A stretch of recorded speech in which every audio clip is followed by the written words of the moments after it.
Hey there, Junior Golf Blueprint fans. Today on the podcast, we got Mark Cheney. He's a performance coach. And when we talk performance, ladies and gentlemen, we're talking about the brain and how we can best tap into our ability to be better athletes and better golfers.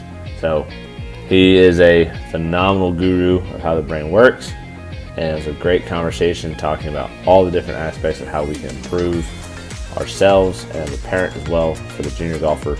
So this is a great podcast for all your coaches, parents, and kids. So make sure everybody's tuned into this one. And without giving away too many of the secrets that Mark has for us today, let's tune into the podcast and hear what my man has to say. All right, ladies and gentlemen, today on the show, we got Mark Cheney. We're going to deep dive into the brain. I know a lot of you guys out there have a strong disconnection between your cerebellum and your bodies. And, Mark here is going to help enlighten us on how we can become a better performer, but also for the parents and the coaches out there, how can we effectively communicate to our juniors so that they can instill confidence and enjoy the game, because ultimately that's what we're in search of, is enjoyment when we play the sport. But before I kind of steal his thunder, Mark, say hello to everybody. And how did you, what's your background? How did you get to here? And, I know it wasn't all golf, so give us the rundown. Sure. Thanks for having me, Matt. I grew up loving the game of golf and not getting to play very much. We didn't have the means. And so I've always looked at golf as a privilege. Right. And when I had those opportunities to play with my grandfather, especially that's just something that's always been memorable to me. And so I really appreciate any time I get out on the golf course and remember how much of a privilege it is to be on the course. And I'm honestly jealous somewhat of some of my players' access and the availability to junior golfers now compared to when I was growing up. But so I grew up playing basketball, and that was my primary sport. Played basketball in college, and then joined the golf team.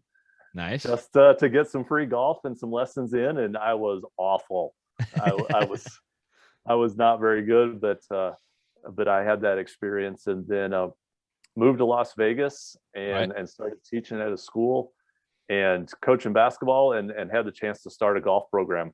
Nice. So I started the girls golf team, and the first match I coached, my best girl shot 140, and that's with double par. Oh no. No. And so there was nowhere to go but up from there. And so then along the way, I had the chance to take on the boys programs, and my last senior girls match was at state tournament, and my best girl shot 65 to win the state title. So we came a long way over the course of that time, and had several really great players that went on to play in college.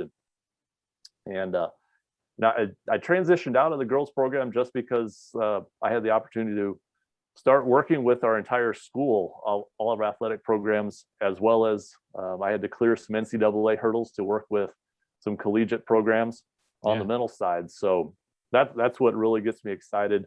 I work with football, basketball, volleyball, cross country, tennis, lacrosse, all those programs on our campus. But golf's definitely the sport that I love the most, and always keep coming back to. And so I really enjoy the work now that I get to do with collegiate golfers as well, and then individuals who want to get better at the game.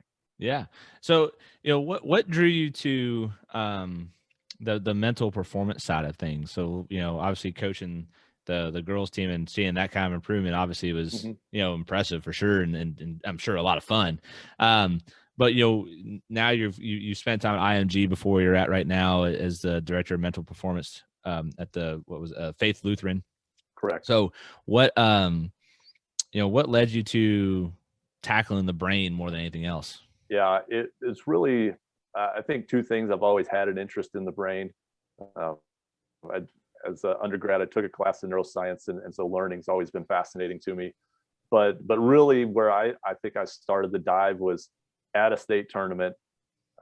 We came in having won the region the previous week. We set a state record for low score, and we played the first day of the state tournament. We played awful, our worst round of the year. And talked to the girls. I said, look, we got it out of our system. We can't play any worse. We're still ahead. We had a 1-stroke lead, right? Playing as bad as possible. And then the next day we went out and played worse. And I could see it. I could see it coming on the first hole with a couple of girls, and I didn't have the tools. Like I used everything that I had from my own experience of trying to talk them up and get them where they needed to be. And I just could not, reverse it. So right. We managed to finish second, but it was definitely one where I felt like, wow, we did not perform at the level we're capable of. And so that's where I started the dive and really started doing some more reading. Golfers are always reading, the mental side. So, the Rotella books were one of the first things I read, but then I went in and did the golf psych certification with Deborah Graham and John Stabler, which is really outstanding. And then it was just, I've got to learn more. I've got to keep learning more and more. And then I've just found the application that has really gone even beyond golf. And then I think everything's a performance. Right. So on the golf course is a performance, being a student's a performance, being a parent is a performance, your job is a performance, all of those things. So let's help you perform in all those areas and be the best you can be at that. No, totally. And having being a golf coach myself in the sense of I don't view myself as a teacher or an instructor, because we're doing more than that when we're with somebody. I get the performance side of it because, people pay me for a lesson. Like I just had a guy come in from South Carolina for 2 days, and, you can't have a bad 2 days when somebody flies halfway across the country to come see you for a golf lesson. Right. And so there's things that you're dealing with as a coach. Like you gotta be cognizant of the words you say and the inflection in which you say it, and making sure that the message being delivered the way you want. And so, having that, background and understanding in the performance side of the game, when, and we'll kind of tackle the coach's perspective first, is what are some things that coaches can do to better improve their message, if you will, when they're trying to coach? What are some the commonalities, if you will, if there are any, that you could pass along to us coaches? Yeah, I think the first thing, especially with the current generation, so Generation Z of junior golfers, is understanding why they play golf. And really thinking about and really finding out, why are you playing golf, and what is it about golf that you enjoy? Because I don't think we can assume that the reasons they play is the same reason that we played growing up. And 100%. I'm finding that it's very different. So, what we know is most people are motivated by three things. They're good at it, or it's their choice to do it, or they get to build a lot of relationships with it. Right. And so if that kid is out there on the course because they enjoy their time with their friends, then how are you structuring your lesson tee or your team so that they get that relational aspect in there? If they're out there because it's their choice, then okay, what can you do to foster more autonomy? And on the flip side, if it's not their choice, then understand where that's coming from. And mom and dad are making you be here. Okay, right. What can we do to help you have some fun? Right. And then it does come down to we've got to make it fun, because if it's not fun, that's the number one reason why kids quit sports. 100%. Well, and it's funny because I don't even limit that to, we don't even limit that to just the kids, right? It's everybody that walks through my door. It's, this part of my interview process is all right, why are we here? Well, I've been playing a lot because of COVID, and, I'm getting in the game. Okay, so are you here to beat your buddies, for work, or to compete? And they're like, I really just want to kick my friend's butt. I'm like, great. I don't have high expectations for how often you're going to go out there and grind it. We just need to get to where you can find it and chip it and putt it, and you're good. Exactly. But, I think that brings up a great point, though, in the interview process, because it kind of helps set expectations, right? And as a coach, like you kind of alluded to, right? You know, are they there because of their self-interest, or are they there because of the parents' interest in getting them to the next level or whatever? And so when you do that interview process, you kind of help set up so everybody knows what the expectation is of the desired outcome. So when we kind of lead into that expectation talk, you know, what are some things that you look for when you start having conversations with players? Because again, coming from the performance side and not so much the swing side, you know, how do you help them find an expectation or set the expectation for themselves? Well, I'll tell you, I really don't like using the word expectations. Well, great. Change my vocabulary. I'm here to learn. I like to talk standards okay. Versus expectations. So I want high standards and low expectations. Fair. And like that. Here's why I think that is when you have high expectations, then you're setting yourself up for disappointment. And so let's take a junior golfer. They go to the practice tee to warm up before a round. So they're hitting it great, striping it, pure. And so in their head, now they're thinking, I'm going to kill it today. I'm going low. and then they get out on the course, and the first couple holes don't go that well. Right. And all of a sudden their expectations were way up here, and they're performing at a much lower level. And so their reality doesn't match their expectations, and it sets them up for disappointment, frustration, and just unhappiness in general. Right. And then on the flip side, we've had those days where we hit it horribly on the tee. And we're like, man, I just hope I can get around and get off the first tee.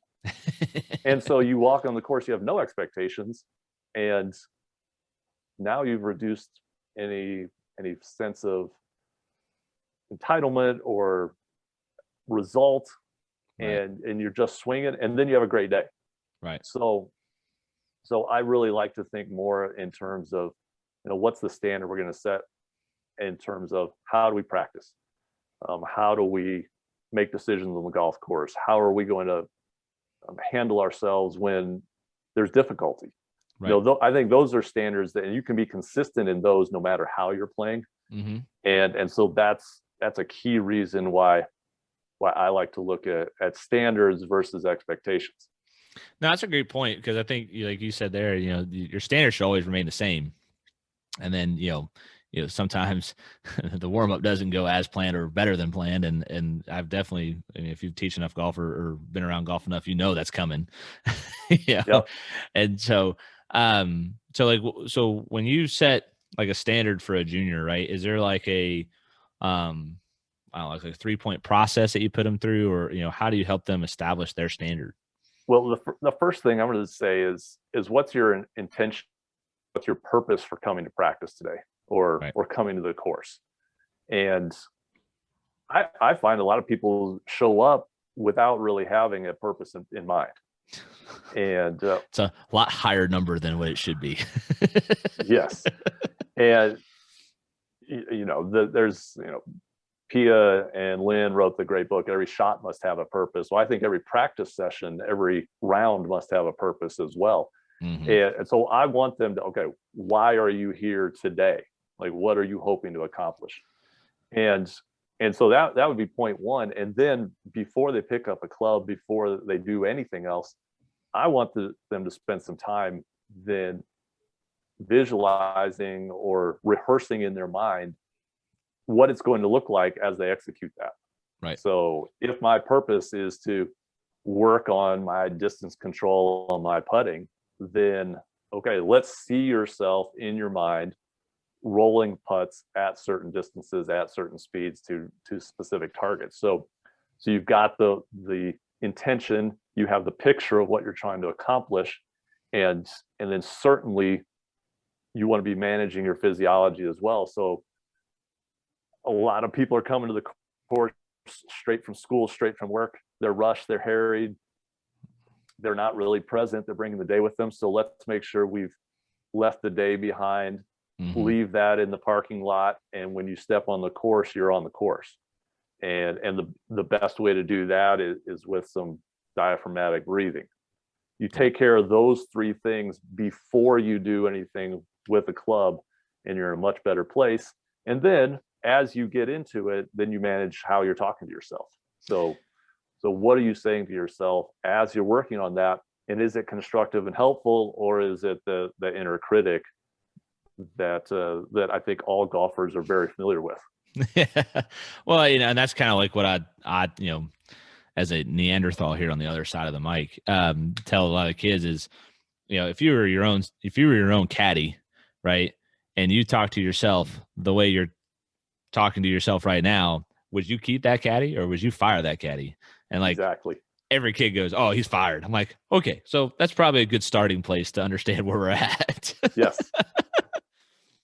Absolutely. So you brought up a great point about practicing with a purpose, right? And that's something I harp on my kids a lot about, is trying to find like a good miss, bad miss, and good drills and things like that, and really having like a task in the long run that we're searching for, not just in the short run, because learning is something that takes place over time, not just we can all make a quick change, but it's the lasting change that we want to hang around.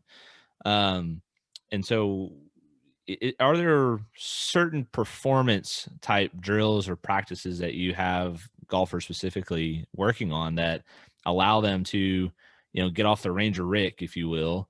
And because that's where we all kind of hear about is, I'm a Ranger Rick, I'm a driving range tour pro, but it can't get to the golf course. So what are some performance ideas that they can put in? And if you have specifics, great. If you have just generalities, that's also good, the way they can kind of like, deep dive in their own realms. Yeah, I think a lot of people don't really understand how people learn.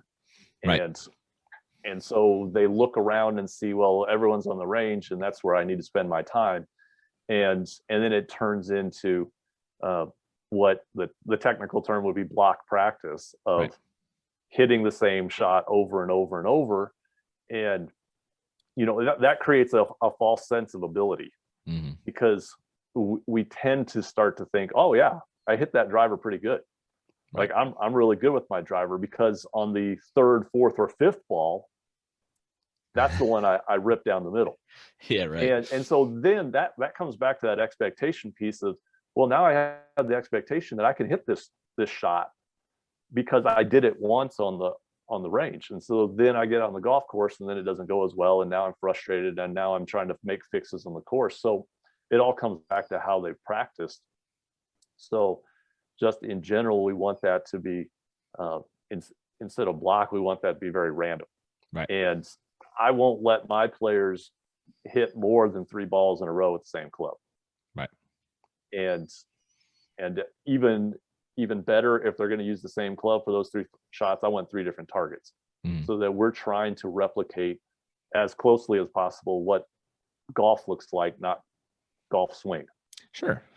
And so that, let's start there with how you practice, because we know from a learning perspective, and again, it is deceptive. If I hit that same club over and over and over in one practice session, at the end of the practice session, I look better. Right. I'm hitting it better. Right. But retention wise, like you said, learning is a change in behavior. If we test you a week later, then your performance isn't going to be as high as when you left that session. Flip side, if I use a lot of random variable practice, changing clubs, changing shot shapes, changing targets, all 3, making it realistic, practice is going to look a little ugly. Yeah. And people don't like to look bad on the range. Or they don't want to hit shots they're bad at. Right. But that's where you have to make that improvement. And ironically, it looks ugly in practice, but the retention is stronger in the long term, because you're forcing the brain to go through the motor process mm-hmm. anew each time.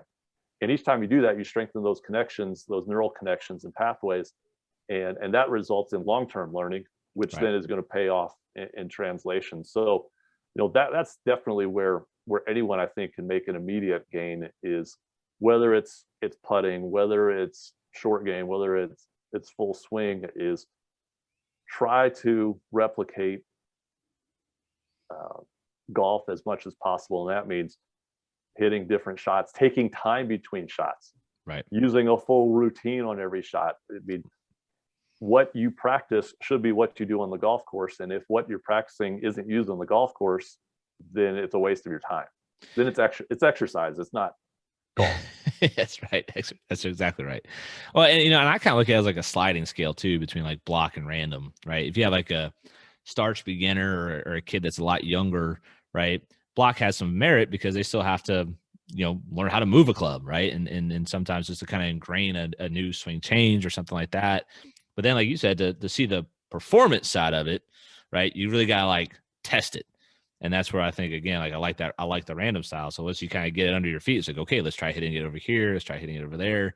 And you made an interesting point about people wanting hitting it awesome on the driving range. I actually encourage my players a lot to, like, let's say they come in and slicing it, right? I'm like, I want you to hit the filthiest hook you've ever seen in your life. I'm like, don't hit it straight. Yeah. I'm like, quit trying to hit it straight. I'm like, hit a hook. So that way you kind of know where the middle is.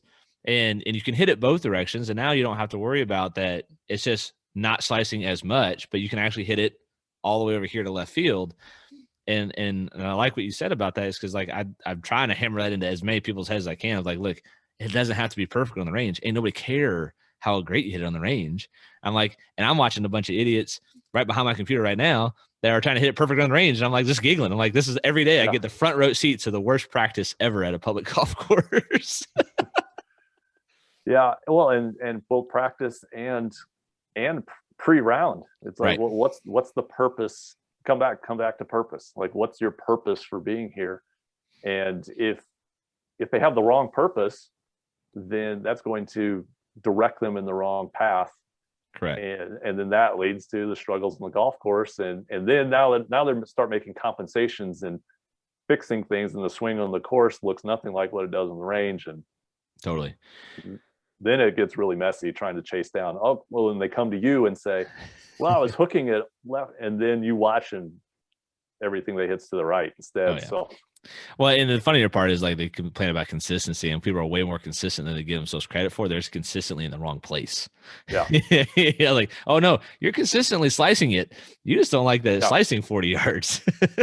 Yes. Yeah. And I will say too, on consistency, I tell kids all the time, a robot is consistent, but if we took Iron Byron out and put him on the golf course, he would not hit the ball very well because he can't adjust to all those conditions. So the brain is designed for inconsistency and variability. And so you've got to be able to adapt on the course to all the different conditions. I mean, that's built into us. So we need to recognize that and actually embrace that part of the game. Well, and to piggyback off what you're saying from the body side, inconsistency is the way we prevent injury. The repetitive motion is what creates injury. And so it's kind of your body's way of saying, well, we don't really want to keep doing that exact same thing, because you end up with potential problems down the road. But anyways, no, I 100% love that. And I think, the performance side of practice is one that, a lot of junior golfers, I think struggle with, because one, like you said, they don't set up a strong purpose when they show up. But then two, you get like 2 or 3 of your buddies, right? And that's like a perfect storm for just complete and utter lack of focus. But at the same time, you could get, if you start playing competitive games, it can also be to a detriment too, because it can also shatter your confidence as much as boost your confidence when you win and lose against them, practice games. So, keeping the kid in mind, how can they best practice in the sense of like, whether it's games with their friends or, finding that after they find that kind of purpose, what can they do to really see that continued improvement? Yeah, I want to come back to that idea of confidence that you mentioned, because I think a lot of players believe that I have to be confident to play well. Correct. And I have to play well to be confident. And I had a player once who pre-competitive round, he's hitting 3-foot putts and raking back anything that's going to miss the hole. And he's like, I got to make a few of these so I can build some confidence. I'm like, this is not the time to be building confidence, buddy. it comes in doing the work, but it's, understand where's confidence come from, and that's your preparation. Right. And so if we're going to build confidence and best prepare for competitive rounds, then then it has to be work. Right. Like you say, and I see this happen here at one of our courses where a lot of high level juniors play. They're like, oh yeah, I was there for 2 or 3 hours. I was, I got a lot of practice in, and I watch, and it's okay. They hit a couple balls, check their phone, hit a couple balls, talk to a buddy, hit a couple balls, go get something to eat, and it's not focused practice. And, and I think it comes back to that quality of, imagining that maybe this is the only ball I get to hit today. Right. How would you approach that shot? Right. I know, like, Jason Day will use his full routine before every shot he hits in practice. And his routine is a little more lengthy than most. But imagine if that was the approach you took instead of just throwing shots away. Right. And so could we treat every shot as if it were the last shot you were going to hit? And could we treat every shot in practice as if it were a shot to the 18th green in the final round of a state tournament or a national tournament? Right. That's a different approach. And so that scrape and hit mentality on the range, especially, one way to get around that's great. And coaches, I'd love to see the look on your kids' faces when you tell them this, is take their bucket of balls and you keep it. And every time they want to hit a ball, they have to come to you and get one ball and make them walk a bit, right. 10 yards back, they've got to go get it. And then, so they can't just hit one, pull another one over before the first one's hit the ground. Yeah. And then cause them to reflect after each shot. So they walk back to you. And so that we have to create some space in there for that learning. And that's going to help that preparation. And then when the preparations occur, then that's where that confidence starts to build as well. Well, I do something similar, not necessarily like keep the bucket away from them, but like I'll give them I have like a wedge test, right? It's 10 different yardages. They have to get within inside of 9 feet to pass to go from 100 to 95, then keep going down 5 yards till they get to 55. But I say, here's 30 balls. See if you can go from 100 to 55 hitting inside of 9 feet, right? And some kids don't get off 100. Other kids go all the way to like 60, and then they hover around 60 with a couple shots left. And then there's like, I can't hit a 55-yard shot. And then they start losing their mind, right? But it's that sense of, I don't think urgency is the right word, but it's a sense of like scarcity. That's what it is. You only get X number of tries to complete this task. And if you burn one because you're just a knucklehead, you may not pass because of that, right? And I had one kid playing in the SNES Tour Championship, and he dilly-dallied on a 1.5 foot tap in on the 10th hole, and he ended up losing the tournament by a shot. How fast it went back to that 1.5 foot tap in on 10, right? And to kind of translate this to more of a golf course kind of conversation too is, it always feels like it's so easy for everybody to find that negative, right? Man, what if the what if world, right? What's some of your, before we get to post round, what's some of your pre-round conversations you're having? And then how do you take that into a post-round conversation so that you can really, effectively dive into what went wrong or what went right in the tournament? Yeah, pre-round, go similar to practice. What's the goal today? And most people are going to say, well, I want to shoot 72, or I want to win, shoot a career low. I want to win. Yeah, even worse. So they come in with an outcome-based goal. So I'm always going to try to redirect that into what's a process-oriented goal that we can evaluate at the end, and that you have full control over. So, right. Are we going to be committed to our pre-shot routine? And in that, do we have a visual image of what we're trying to accomplish with the shot? Do we have a feel for the shot? Are we fully committed to the shot?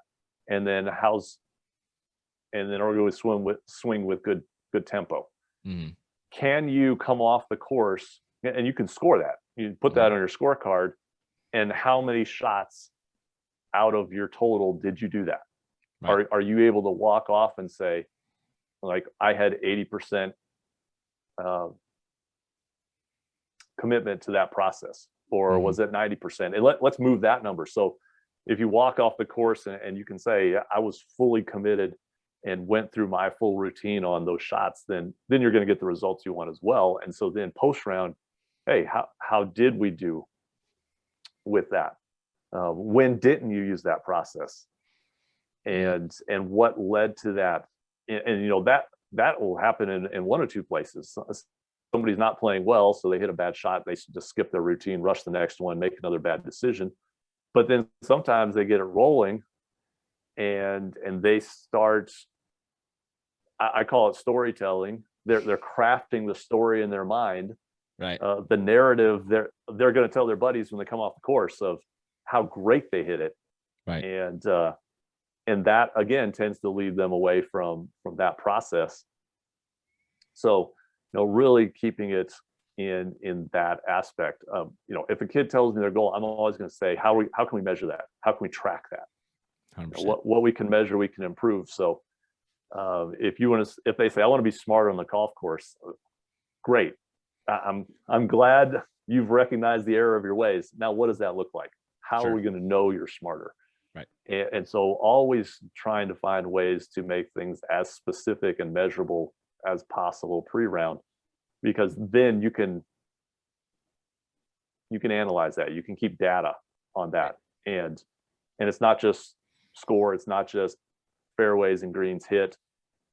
It's not proximity to hole. I mean, you can get down to, I use my routine, or I swung with conviction. Right. And that's a metric. And that's where we want to go to. And then post round, we can reflect.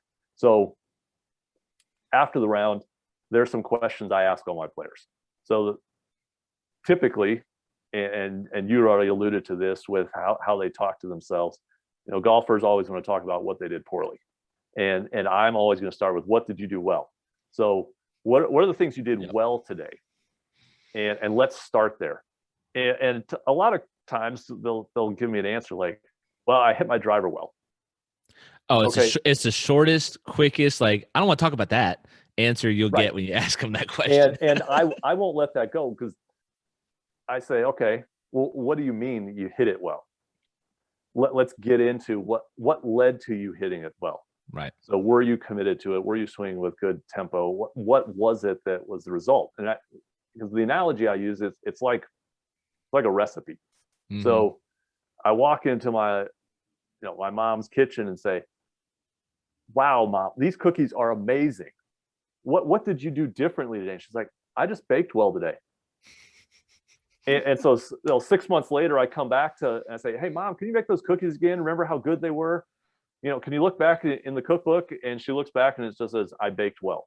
Well, that doesn't help. So, right. You know, I want Mom to write down, I used a different brand of chocolate, or I used more nuts or less nuts or more sugar, brown sugar. And so 6 months later, I can pull that out and look at that recipe and, okay, that's something I can replicate. So in the same way, let's reflect and think about specifically what was it you did, and then put that in your performance journal, so that you can come back to that 6 months, a year from now and say, hey, I was hitting it great last year, kind of struggling. What have I missed? And a lot of times you can go back and see that. So I'm always starting with, what you do well, and let's make that as specific as possible. The second question I'm going to ask is, what could you do better? Right. So not what did you do bad, but what could you do better, and how are we going to do that better? Right. Because then a lot of times, again, it's pretty vague. My irons weren't good. Well, what does that mean? Okay, how are we going to do that better? Right. What was it? Quality of contact? What contact was it? Center face contact? Right. Was it distance control, shot shape, or was it really the irons, or was it the decisions you made? And it wasn't the swing, but it was the decision you made. So let's get into what could be better. How are you going to do that better next time we have practice? And then the last two are, what did you learn and what did you enjoy? Right. So the response then that I get from a few kids is, well, I learned I suck today. And, I'm like, Okay. no, that's not. And so that's a push. What did you learn about the game? What did you learn about yourself? Right. That really causes some self-reflection. And then we never want to lose sight of it's supposed to be fun. So what did you enjoy about the day? Mm-hmm. And the fallback of nothing. And I'm like, okay, well, we got to find something. Let's look into this, because Teenage answer right there. Yeah. So those are the questions I'm going to use post round, Mm-hmm. just with each player. And then I think it's really important for players to keep a journal. So what did you do well? What could you do better? What did you learn? What did you enjoy? And how are you going to do it better too? How are you going to do better? Yeah. So well, better. So I summarize it with kids as well, better, how, learned, enjoyed. Like it. You need to make like an acronym out of that somehow, and then put it on a shirt or something. Yeah, I'll work on that idea. Well, and that's it brings up a great point, because I've had we both know Will Drumright, and he's with Dr. Rob Bell doing stuff with him, and Rob has a thing about like the car ride home and how to more of the when to address the things that went right or wrong and things like that. And I've said this on the show a gajillion times, but one thing I applaud my dad for was he was never one to like push the conversation of the round. Like he knew when I come off the golf course, if I shot 85, I was pissed. If I went out and shot 65, he knew that it was going to take much to get me to talking about that round. I was going to be all over it. But then at the same time, he let it stew. And then eventually I couldn't handle it anymore. And I would just burst out with all my frustrations or all my, enthusiasms. Right. And he did a good job of letting that car ride home take place, and then let me be the one to talk about it when I was ready. And man, it's so easy to get a parent that comes in and you could just see the walk. It's coming. They're coming right for you. You're like, oh man, I know where this conversation is going. It's not a good one. So, for the parents out there and they're trying to help their kid enjoy the game, I think the hardest part, in my opinion, is that this is a sport where you have a bunch of 20-something handicaps. I think they know just enough to help their kid get good at the game. And that's where the problem starts. So what advice, do you have for parents when it comes to, one, I like the enjoyment part, because like, one, just enjoy watching your kid, but how do you help them enjoy watching their kid, staying out of the equation best they can, or, when to interject, what are some basics that we can give to the parents today? Yeah, well, let's go back to what you said about the 20 handicap parent. There's a reason they're paying you. That's right. And so let's remember what that reason is that he's the expert. They may feel, and it kills me when I see parents do this. The kid comes out of a lesson, and then the parents doing all the instructing at the future practice sessions. Right. And I just had a plumber come to my house to fix a pipe yesterday. I was not standing over his shoulder telling him how to do it. That's right. I mean, that's right. I can put a faucet in, but I can't sweat copper. So he's going to do his job. So let's let him do his job. So let's start there, parents. Let the golf pro, do what he's trained to do.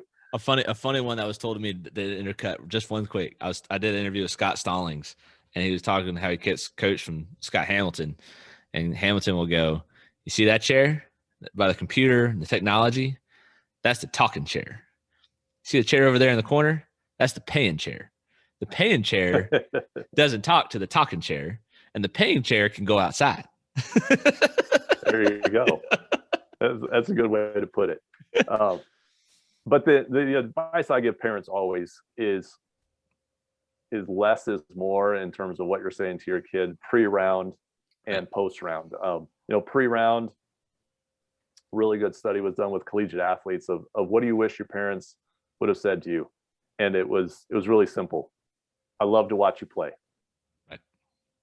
And so that's the first thing I tell parents is, if you're going to tell them anything pre-round, I love you, give your best effort, I love to watch you play. Yep. Post-round, I love you, I love to watch you play. And where are we going to eat?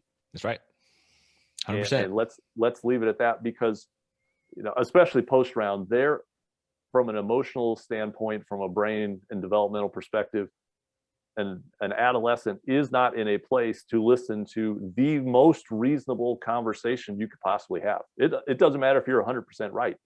Emotionally, that is not going to be a time where they're receptive. And you could be 100% right, or you could be 100% wrong. But either way, they're not ready to listen there, and it doesn't help the relationship.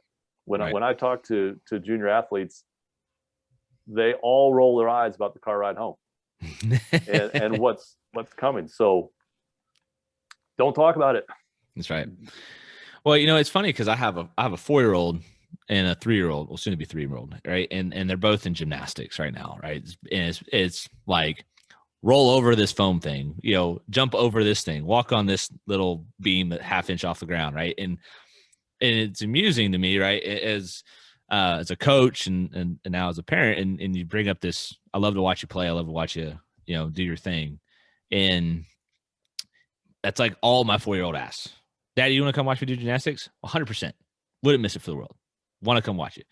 And I think somewhere along the line, and again, I only have a 4-year-old, so I can't prove any of this. This is just Matt's, Neanderthal hypothesis, right? Somewhere along the line, your kid turns to a 12-year-old, 13-year-old, and they start having their own strong opinions of things. And we forget the 4-year-old that we once had. That's the only question they're asking is, are you watching? And they'll look at you. Like my kids, I'm up on the second floor balcony of the gymnastics studio. And man, every time my kid finishes something, it's straight up looking for me to see if I'm paying attention. Right. And I think somewhere over the time, right, we kind of forget that when they were younger, that's all they were concerned about. They didn't, my 4-year-old's not asking me, how do I roll over that better, Daddy? It's like, did you see how far I jumped off the trampoline into the foam pit? Yes, I did. That was awesome. Yep. Go do it again. That was awesome. You see my flip? I saw your flip. Do it again. That was awesome. Right. And I think somewhere, as I said, as the kid gets older, we kind of lose sight of that because competitiveness gets in the way, and results, a lot of results get in the way, and we want to start offering opinions. And then at the end of the day, I think you're right. I mean, it's just like, I love to watch you do your thing, kid, and I'll be here and backing you 100%. Mm-hmm. Absolutely. And, and also let's talk in round as well with parents. Sure.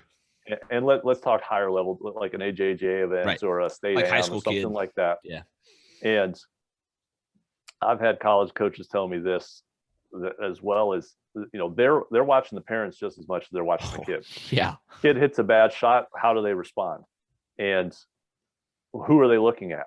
If they're looking over at the parents, and then what are the parents doing and how they're responding? I had a coach once tell me that he came to watch a player at a tournament.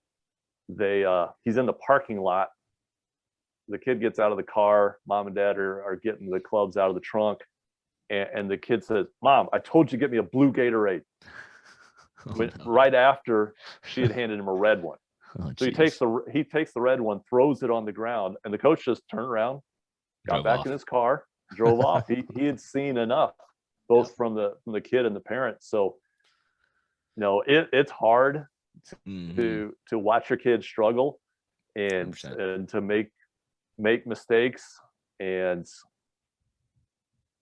so as much as possible on the course, stay out of sight. Yeah. And keep a poker face. Yeah. And or smile at them, but that's tough, but that's going to foster more of that independence too. Like we want, like you said, your 3 and 4-year-old are looking to you, and that's a special time, but we do want them to transition to being more independent. Right. And if they're constantly relying on a mom and dad to, how do I warm up? What shots do I need to hit? Instead of, like, we need to start allowing them to be independent. Yeah. And realize there's going to be struggles, and it's through the struggles that they're going to learn. Yep. And if parents remove any obstacles that are in the way, then they're really doing a disservice to their kids. So allowing kids to struggle on the golf course and to work through difficulty on their own is so valuable long term. And so I get it. Like, like I said, I played college basketball and I coached high school basketball for a long time. And then when my daughters were in 5th and 6th grade, I volunteered to coach their team. And that's a totally different ballgame. And I had to remind myself and remind my wife of all the things that I tell other parents of, okay, remember what we're here for, why we're here for, what we're trying to accomplish, and keep it fun and keep it light and make the car ride home fun. And it's hard. It absolutely is hard. You'll find this out, and parents, it's hard, but we've got to remember what the long-term goals are. Yeah, and I had a guest on the show. His name's Whit Turnbow. He was the coach for Middle Tennessee State University, and he now he's doing a lot of awesome stuff for the junior golf and the foundation, Tennessee Golf Foundation, now as a director. But he made a statement and said, we can lay the path for them, but we can't walk it for them, right? And so you have to you can lay the path out. Here's the path, but you can't pick them up and walk it for the kid, right? And that one's always kind of resonated with me a lot. And and again, too, I think, you made another great point there with, trying to be somewhat stoic as they go through the round, right? And again, I give my dad too much credit, but he'd always stay 200 yards downrange. If I was hitting a tee shot, he was down on my tee ball would land. If I lose it, he was there looking. But then if I was in the fairway, he was off to the green.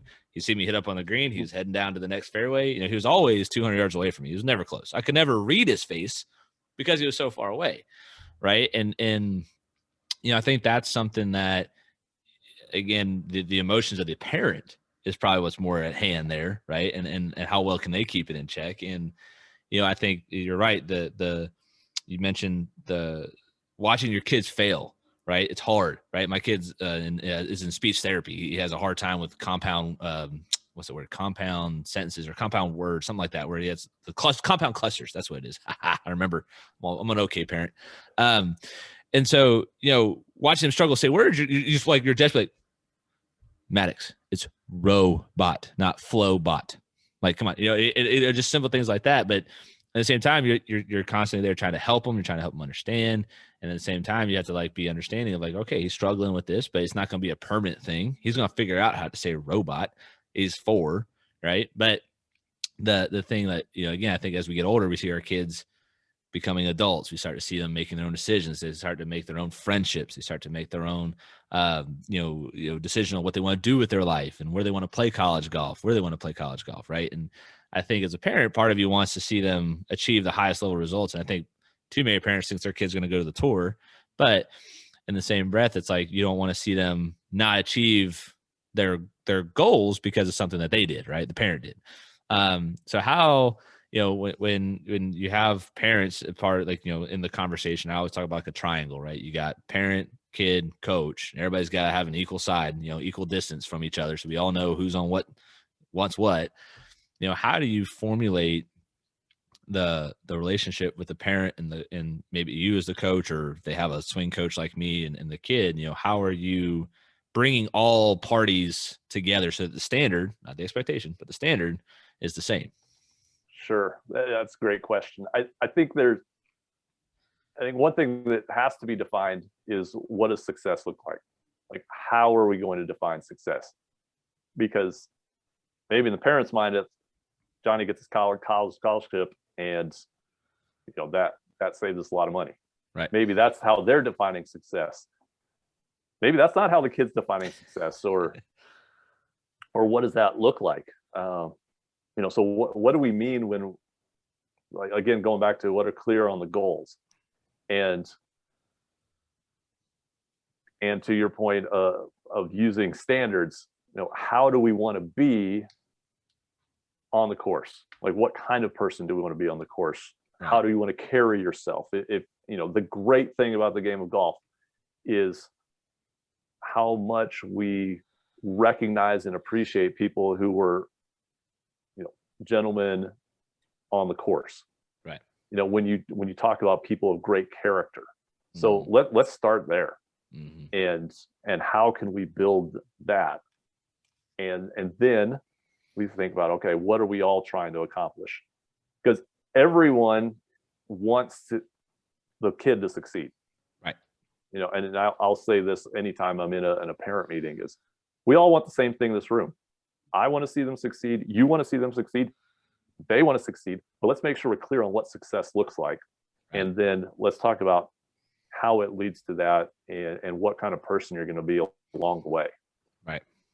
Yeah. I mean, it's funny because I'm probably one of the few coaches that actually that can fire a kid or will fire a kid. And I don't do it right out of the gate. It's always with some warning, but it's like, I've had lessons where I just kind of looked at the kid and said, why are we here? You don't want to do anything different. You're telling me you don't want to change anything, but at the same time, you're telling me you don't want to hit the shot that you're hitting. It seems like a double standard. It's like, I don't want to change, but I don't want to do that anymore. Like, that's confusing. Right. But at the same time, I think the same, it kind of sets a precedent. You talk about character, right? I don't have a lot of wiggle room for, throwing golf clubs and, expletives and, the parent, like you were kind of saying there with the kid in the Gatorade, right? Like, that stuff doesn't jive well with me as who I am as a coach, and as the character is who I am. Right. And I think it's always a little shocking to the kid when I kind of like throw that one out there. Because for an example, I had a kid and the father and him, there's a relationship there, but the kid walks in and on our scorecard, we have play days from the program, and it says, what was the strength? What was the weakness? What are we going to work on? It's very similar to what you said, probably not as worded as, definitely not worded as well. I like the way you word it better. I might rewrite it on my own scorecard for the kids, but he wrote, and under his strength, he wrote nothing. Like right there in ink in front of his dad, he wrote nothing. My strength was nothing. And I looked at him and I said, son, why'd you write nothing? He goes, well, I did nothing right. I was like, that's a pretty strong statement, don't you think? Like, you did nothing right? Like, you did nothing right. And he's like, nope. I'm like, well, how about this?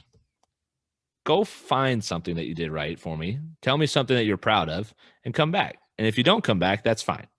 I said, and he kind of looked at me and said, what? I said, that's not how we think. That's not how we think. You can't go through life having thinking you did nothing well. That's horrible. I mean, but you're right about challenging people in how they think, and that's one thing that, with a conversation I have a lot with my own kids and with players, is we're trying to help you be elite. Mm-hmm. Well, if you think about a bell curve, where's elite? It's on the extreme. Right. So let's use some other words there. Maybe that's abnormal, unusual, right? An outlier, right? Like, that's what we're trying to create. Average, normal, regular, mediocre. Okay, that's the kind of thinking you're displaying there. We're trying to have elite performance. That means you have to be an elite thinker too. Correct. And I think it's tough for kids because, we look at, the saying that I've always heard is like, that's a career round, or you're on fire today, right? And when they go out and blow off the best round they've shot in their, career, junior career, or in a long time. And, you talk about average and outliers. I think a lot of kids misconstrue a phenomenal round where everything, pistons were firing on all cylinders, right? And then that becomes the new bar. Well, I should do that every time. Yeah. And then you look at scoring average on tour, and I just saw it on the Golf Channel last night watching the Masters as it's coming up. Bryson's scoring average is only one shot better from last year or from the year prior, even though he's hitting it 20 yards longer. So it's like, okay. And the scoring average is still 69 point whatever it was. So I'm like, okay, so explain to me, this is why I love having the conversation with kids. Like, explain to me how a tour player averages 69, 70, but can shoot 63. We're like, I don't know. I'm like, well, I mean, if he shoots 63 all the time, the scoring average wouldn't be 69, would it? And they go, well, no. I'm like, yeah, that means there's probably some scores up in the mid 70s too in there. And they're like, I never thought about that. I'm like, yeah. So focus on that. So if you fire off a 72 for the first time, but you're hanging around 78 a lot, is 72 the new standard? Yeah. Well, and here we go back to, now I expect to shoot that number. And then the next time out, or, this is the one I see a lot of, like, practice rounds. Right. Before a tournament, they go and it's relaxed, it's easy. They smoke the course. I'm like, man, I'm going to kill it tomorrow. I've seen all the trouble. I know where to hit it now. Right. And so they've got a unreasonable expectation or image in their mind, and then they get into tournament play and then it doesn't go as well. Or like you say, one career round, or I just smoked a driver on the screws. Yeah. And I'm going to hit it every time. Okay. Yeah. sure, right. Next time you have that 250 carry, let's think about what your average is. Right. Totally. Well, and it's funny because like the whole practice round thing, right? That's a point of contention for me because I learned a long time ago, like when I was in middle school, high school, right? I would keep scoring my practice round. My mom, she would like always note, like I go shoot something in the practice round, and I'd be 4 or 5 shots higher in the real round, right? It was like without fail. And she'd tell me that one day, and it just kind of like dawned on me, and I was like, no, wait a second, say that again. Yeah, you go out and shoot 74, 75 in your practice round, then you go shoot 78, 79 in the tournament. It's always higher. And I was like, and that's what like the first light bulb kind of went off in this, caveman brain of mine that like, keeping scoring a practice round might not be the best idea for me, and then, and it's funny because like I have an assistant coach now and I'm helping him become a coach and understanding the swing and understanding how to coach and stuff like that. And so he still kind of doesn't get that practice round principle yet. So he goes out and plays a practice round before a tournament, right? And the other guy that works in the shop, and I looked at him and I said, Scott, when he comes back, I promise he's going to tell me what he shot. And he goes, oh, for sure, totally, right? Walks in the door. Well, I shot 77 the other day, and then I'm like, oh, come on, man! Like, how are you making this so predictable? You're like 26 years old. Come on, we gotta get over this. Quit keeping scoring your practice round. You're killing me, man. And so we just kind of chuckled over, right? He's like, how'd you know I was gonna do that? I'm like, because I've done this for too long. It was too predictable. I knew you were gonna do that, And I think practice rounds, and it's funny because I've gone to U.S. Kids Worlds a lot in Pinehurst, and I've seen a lot of parent caddy interactions. Let me go ahead and tell you that gets interesting, but. Whenever I've done the practice round with my player, right, we play the tee shot, maybe a couple tee shots if they let us. Most of the time they don't. They make you hit one tee ball. And then we'll look at our approach, where we think, if we didn't hit a great tee shot, where do we think we're going to be? What does that angle look like, right? And we go to the green.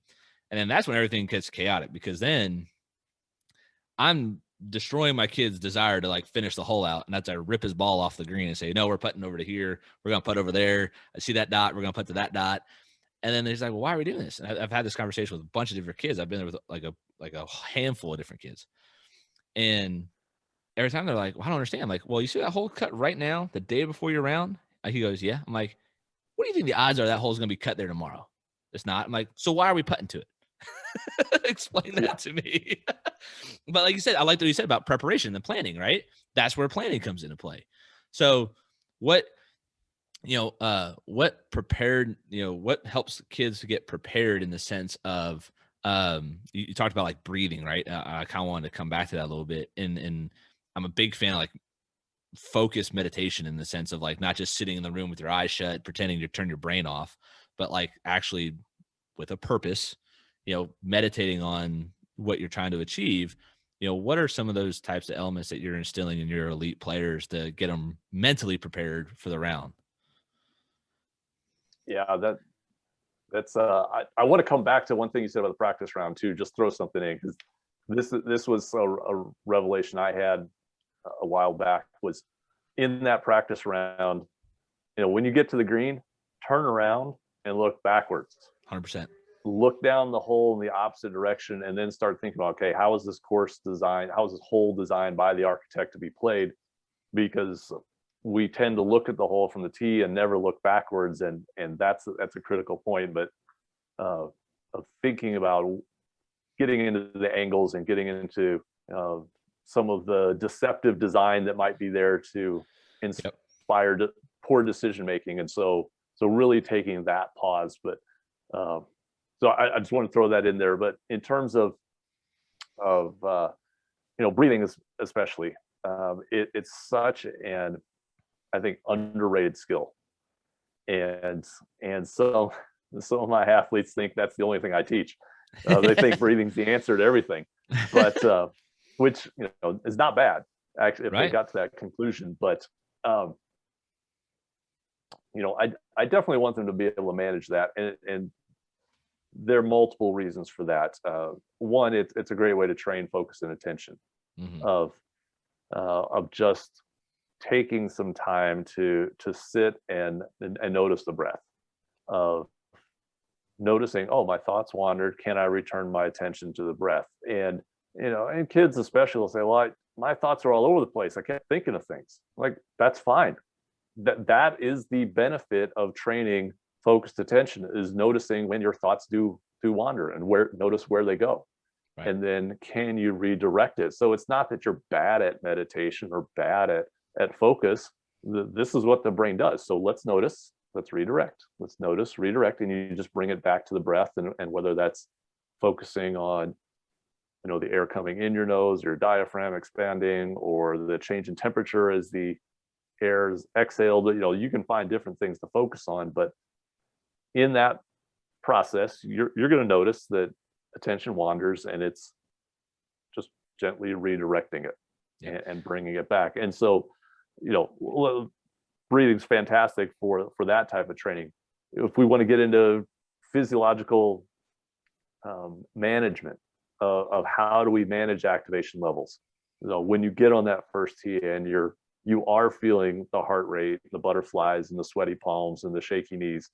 Okay, so we can go to the breath there and help us redirect. And I will get into with kids of what happens when you use your diaphragm and how does that change your body.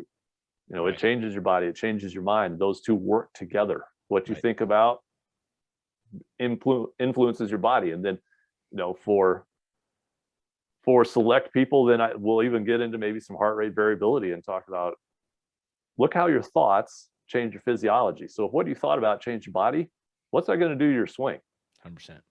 And so you really get into that, but that all comes back to, can you manage breathing? And if you can control what I tell people a lot of the time is, you can control your breathing, you can control your body. If you can control your body, you can control your swing. 100%. Well, I think a lot of people too don't understand how to get the right kind of breath, which I was interested when you said like diaphragm breathing, right? It's like everybody wants to get a big breath and go, like the shoulders rock up and they actually tighten everything up.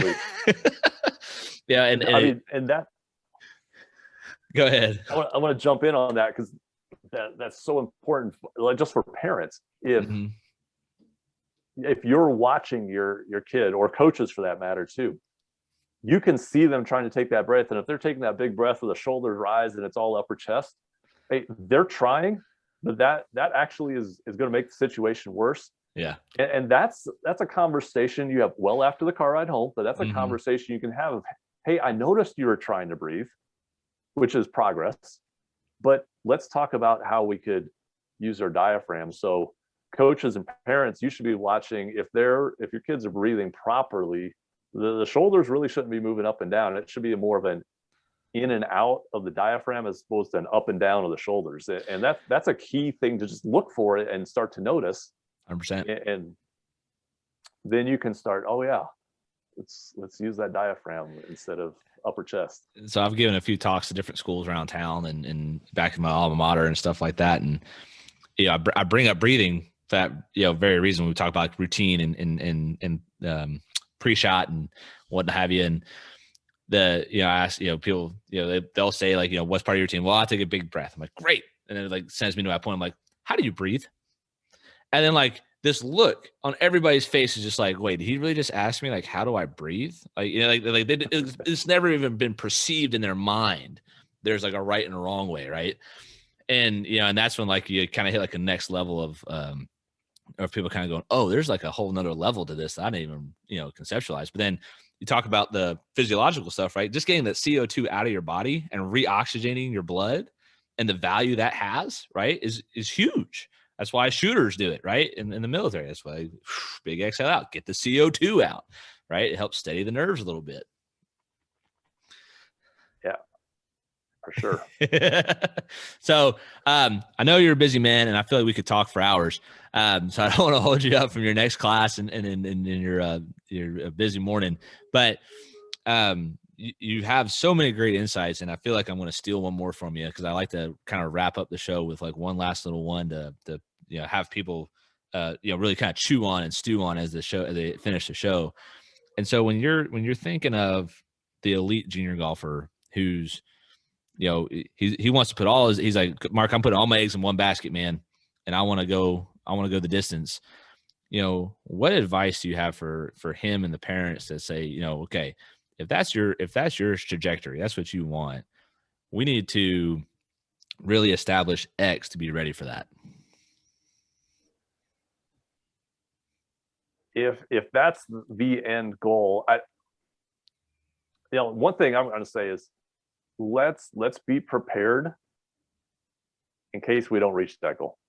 Like, can you be okay if you don't make it to the tour, or if you have to play D2 instead of D1? Like, I think it's important to be ready to accept any outcome, because if you're tying that outcome with, especially if you tie that outcome with who you are. So I'm a Division I golfer, or I want to be a Division I golfer, and then if that goes away, now who am I? So let's identify who you are first and keep that separate from what you do. Right. Can you accept yourself and in any outcome? Let's start there. Like, we really got to make sure that's in place, because when that goes away, especially for the junior, whether that's injury, circumstances, whatever, if that gets taken away, then you're really in a position where you could be lost.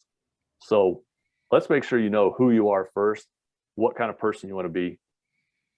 Can I accept any outcome? We've got that in place, then let's map it out.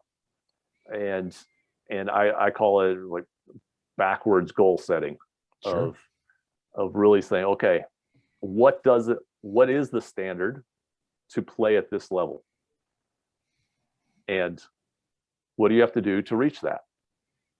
And then I ask the same question, like, how? So, okay, you want to be Division I golfer? Okay, how are we going to do that? Well, I've got to be able to hit it 280, and I've got to be able, okay, how are we going to do that? Well, I've got to increase club head speed. How are we going to do that? Well, I'm going to work with my trainer. Okay, how are we going to do that? And just how, and just keep backing it up and backing it up and backing it up. And so you can have the long game, but I think people look long game and ignore all those intermediate steps. So we want to have that end destination in mind, but let's back it up, and what are all the steps that we're going to have to climb in that process? So, it's a little longer answer than maybe you want to, but twofold of really identify who you are. Can you accept any outcome?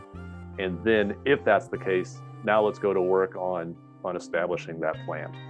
No, that was a perfect answer, because I think I've seen it where golf is no longer an option, and the kid didn't know what to do, and it wasn't good, right? And I think and this is what we tell kids a lot too, right? It's like the score doesn't define how good you are, right? Well, golf doesn't define who you are as a person, right? You got to define Absolutely. that before the game, right? And I think, that was a great way to kind of highlight what's really important, even despite where you want to be and how far you want to go with it, or how far you can go with it. But what would happen if you didn't play golf tomorrow? Because what happens next? And I think it's not to say you need a plan B, but it's to make sure that despite plan A, we know who XYZ junior golfer is, right? And I think that's a step that's easily, and I've probably overlooked far too often, unfortunately. But I appreciate you bringing that point up, because that was clutch. Thank you. So Mark, I know you have a podcast as well, the Ripple Tank. Well, how else can people find you and see what you're up to? So my website is www.coachmarkcheney.com. Coach Mark Cheney is my Twitter. It's also my Instagram.